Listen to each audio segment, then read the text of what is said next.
Welcome to Meet the Sunshine Coast Mayoral candidates.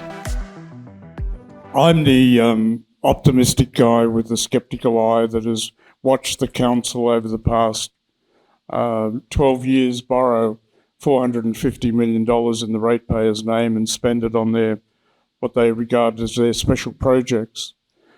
And I also sceptically listened to them while they told us that we wouldn't have all this special without them having borrowed that money and spent it in the projects they thought that were appropriate without a great deal of community consultation.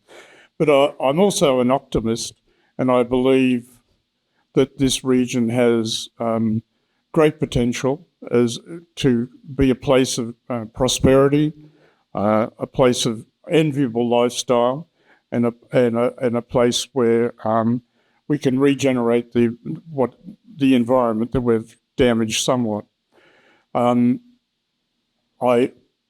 believe that we need to reform the council in order to become the organisation that can achieve that, and because only a local government can really forge a path to those destinations that we should want to go. But I think the first step the new council has to do is it has to stop borrowing money. $450 million is a large amount of money for just 160,000 ratepayers to owe. And it needs to slash spending, and it needs to return to being an organisation that serves the community, not serves its own special projects that it decides upon. My optimism is proven by my background in business.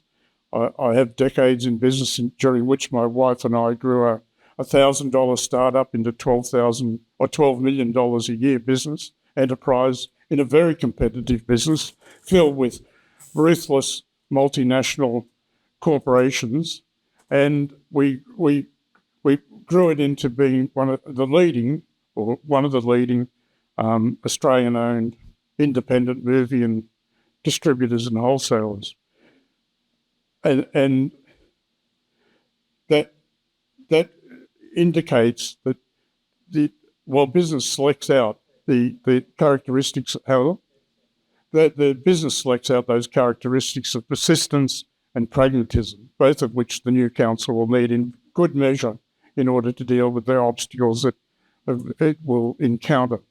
But if you want to know more about my background, it's on www.michaelburgessformayor.com.au.